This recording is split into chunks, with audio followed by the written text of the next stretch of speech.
Peace and love, and this is the part 2 to Aquarius, in which I was speaking about Aquarius and Saturn in Capricorn and how that is going to affect Aquarius. And the place that I was in was actually very much so in alignment with the message that I was giving, but I wanted to come back and just provide just a little bit more insight to complete the message for Aquarius in a more quiet and isolated space, because this is kind of the theme, as I mentioned in the first video, that this area of the sky rules over, which is the isolation and the quietness, meditative place and state of mind.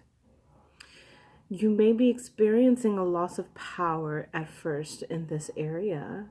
And if you are, it's mainly due to the relationship that you have had in the past when it comes to being alone in these isolated places. And you might even have some reservations when it comes to spirituality and when it comes to doctrines of religion and whatnot.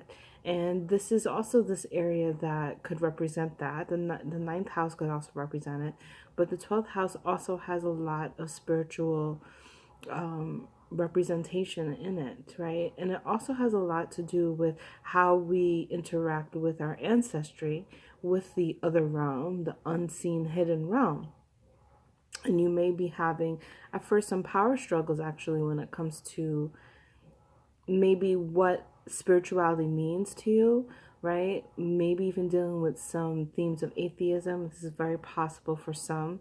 And being on a journey and really finding how you can utilize and use this empty space that we call awareness or God or the creator or the grand architect or ghosts and anything that's in that empty space that is the untangible realm.